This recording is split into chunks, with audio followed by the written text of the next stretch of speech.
Ever think about, like, what if you'd made different choices? Oh, yeah, all the time. I mean, what would your life look like? Would you be like a totally different person? It's kind of mind-blowing when you actually stop and think about it, Rick. Totally. And that's kind of the whole idea behind this show, Dark Matter. Right, the one on Apple TV plus Fad Say Where. It's been getting a lot of attention. And today we're going to do a deep dive, not just the news about the renewal. Oh, right, the second season. It's officially happening. Exactly. But we're also going to dig into the show itself, really give you the full picture. Awesome. So we got a bunch of sources to work with today. We've got the press release about the renewal, a Wikipedia overview, a review from one of the big entertainment sites. Oh, and even a breakdown of the main title design from the studio that created it. That's Imaginary Forces. They do incredible work. Yeah, they do. And to top it off, we've got a couple of YouTube interviews with the cast and creators. By the time we're done with this deep dive, you'll be ready to hold your own in any conversation about dark matter. All right, let's get into it. So first things first, Dark Matter is officially renewed for a second season. The press release is full of excitement about it. Yeah, there are quotes from Blake Crouch, the show's creator, Matt Tolmach, one of the executive producers, and even Matt Chernis, who's the head of programming at Apple TV+. Yeah, they all seem pretty pumped about it. Crouch says they've only just scratched the surface of the story. It's no surprise, really, considering how the show is resonating with people. The basic premise is that Jason Dessen, this physicist, seemingly has it all. Loving wife, kid, fulfilling career, and then bam, he gets abducted. And just thrown into a totally different reality. Exactly. Wild. So in this alternate reality, he comes face to face with, well, himself. But this other Jason, he made different choices, took a different path. He's like this world-famous physicist now, but at what cost? Right. His family life is totally different in this reality. So how does the science of all this work? Like the jumping between realities? Well, the show centers around this mysterious device. They call it the box. And there's this chemical compound. I can't remember the name off the top of my head. No worries. The details aren't super important right now. Right. But basically, this compound enables interdimensional travel. Makes you wonder, though, if that were real, what would happen? Right. What realities would be out there? Yeah. Crazy. Okay, so we've got the basic premise, the renewal news, but what's interesting is that the show actually goes deeper than the book, especially when it comes to the characters. Yeah, I noticed that in the Wikipedia summary, the relationship between Jason and his wife, Daniela, it's much more fleshed out in the show. Which makes sense, since it's a series, so they have more time to explore everything. Exactly, adds a whole other layer to the story. Makes it more emotional, more relatable. Yeah. Speaking of complex relationships, the dynamic between the two Jasons is so interesting. It really makes you think about the whole nature versus nurture debate. Right, like are we products of our choices, or is there something deeper that shapes us? And then there's Amanda, the girlfriend of Jason's alternate self. Is she really on his side? Or does she have some hidden agenda? The show keeps you guessing. Keeps you hooked, for sure. Yeah. It seems like the show isn't afraid to tackle some pretty heavy stuff, ethical dilemmas, the complexities of living with infinite possibilities. And it does it all with a good mix of action, suspense, and just good old-fashioned drama. I saw that in the reviews. Critics seem to be impressed. So what about Blake Crouch? I'm curious to hear his thoughts, being the guy behind it all. Well, in one of the YouTube interviews, he talks about how the whole story stemmed from his own midlife reflections, his own what-ifs. Wow, that's really interesting. It's like he poured his own journey into the story. Exactly, and that authenticity really shines through.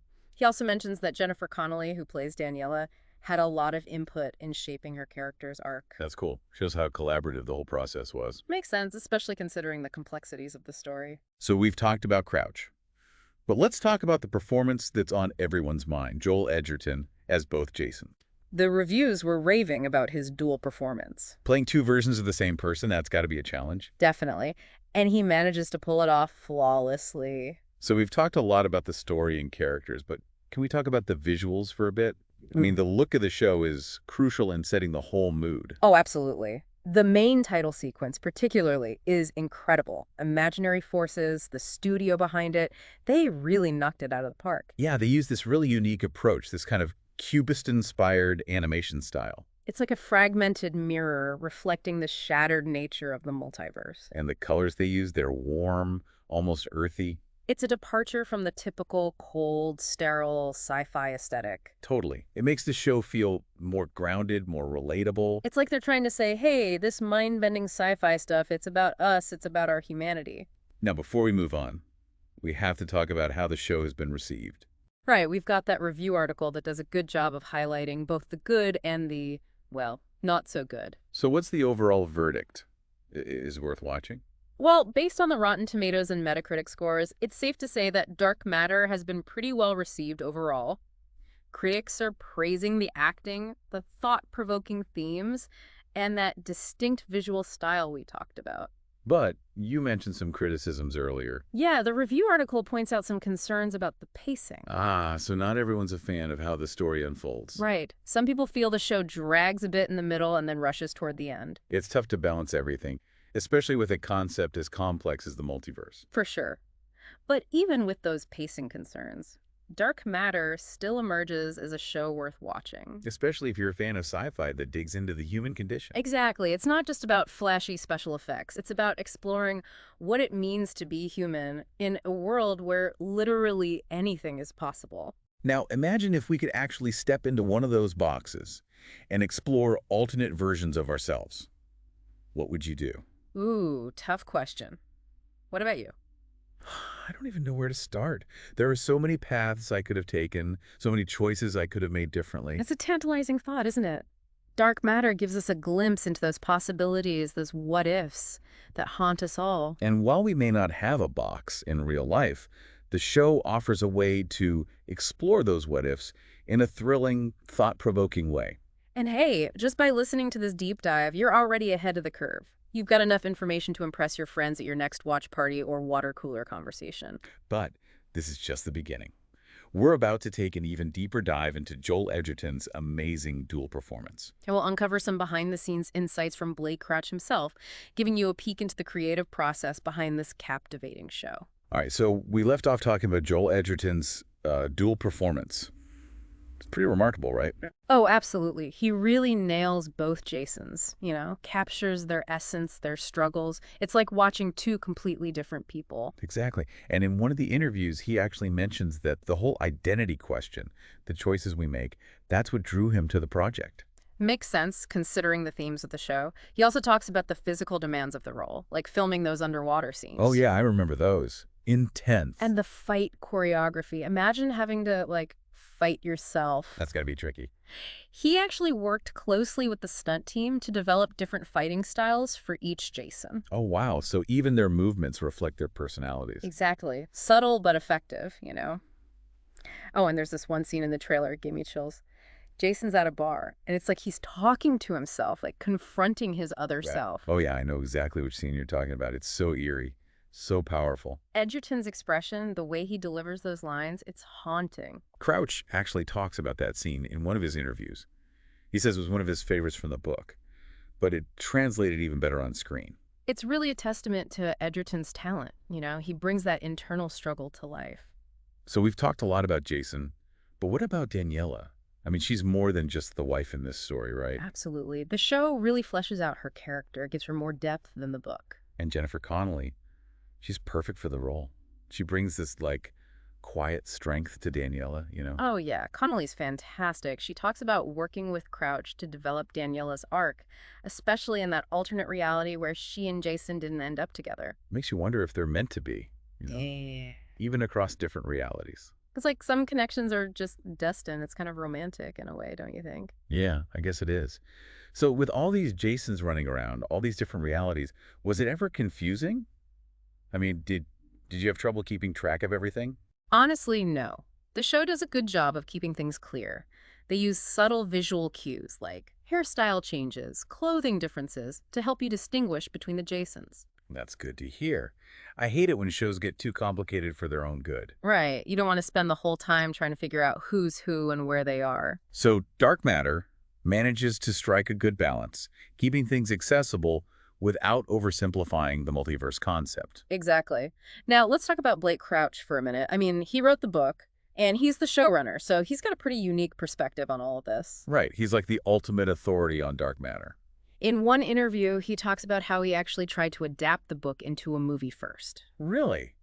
That's interesting. So why didn't that work out? He realized that the story needed more space to breathe, you know? A movie just wouldn't have done it justice. It needed the episodic format of a series to fully explore all the complexities of the story. Exactly. He also talks about how personal this story is for him. He was going through some midlife reflections, thinking about his own choices and regrets, and that's what inspired Dark Matter. Wow, that's amazing. You can really feel that personal connection in the show. Absolutely. It adds another layer of depth to the whole thing. Now, we've touched on some criticisms of the show, especially regarding the pacing. Some people felt like it dragged in the middle and then rushed towards the ending. Right. Some viewers just weren't happy with the flow. It's understandable. It's a tough balance, juggling all those alternate realities while still keeping the main story moving. But maybe those slower parts in the middle were intentional. Maybe they were setting the stage for something bigger, something we'll see in season 2. It's definitely a possibility, and the fact that Apple renewed it shows they have confidence in the show's direction. So it's like those pacing issues could be a setup for something more, a way to keep us guessing and wanting more. Exactly. And that's what good storytelling's all about, right?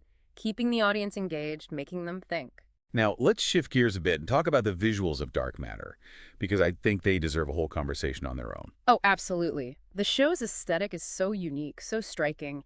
It's not your typical sci-fi look. Right.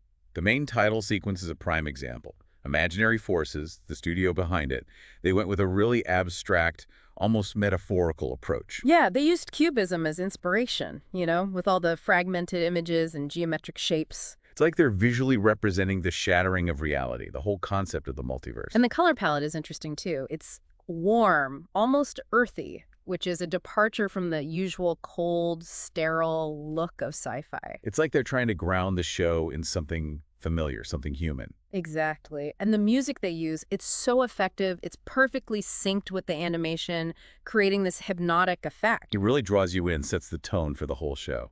It's clear that a lot of thought went into the visual language of Dark Matter.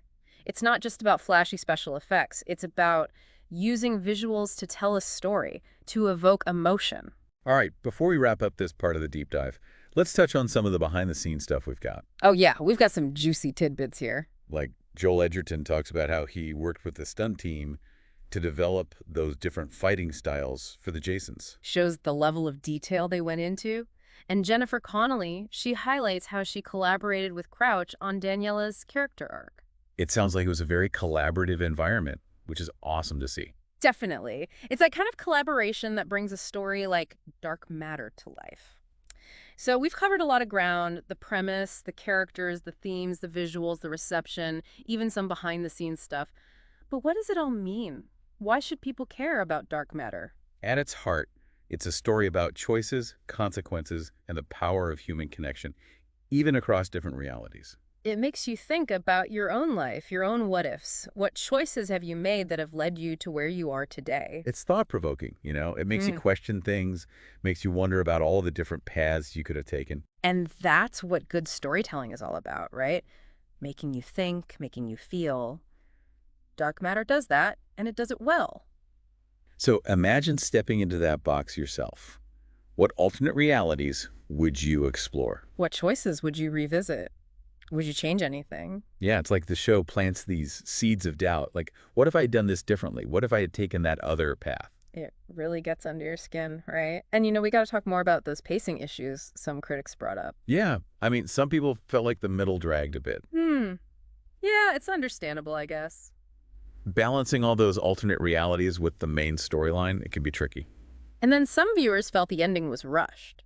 Like they just wrapped things up too quickly. I could see that. Yeah. But hey, it's just the first season, right? True. They might have been setting things up for season 2. Maybe those slower parts were intentional, laying the foundation for something bigger. Maybe those loose ends are going to be addressed later on. Right. And I mean, Apple did renew it, so they must see something there. They must have faith in where the story is going. It makes you wonder, though, what will they do in season 2?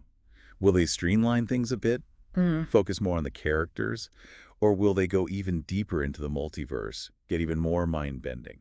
Who knows? But the fact that we're even talking about it, speculating about what might happen, it means the show did its job. It got us hooked. Exactly. It sparked our curiosity, got us thinking about all sorts of things. And beyond all the sci-fi stuff, the multiverse, the alternate realities, it really boils down to something pretty human. Right. Choices, consequences, the relationships that define us. It reminds us that even in a world of infinite possibilities, the things that really matter are the connections we make, the love we share. It's a powerful message, especially these days when everything feels so uncertain. Yeah. Dark matter is like a reminder to slow down, appreciate the people in our lives, and remember that those connections are what really shape our reality. Beautifully put.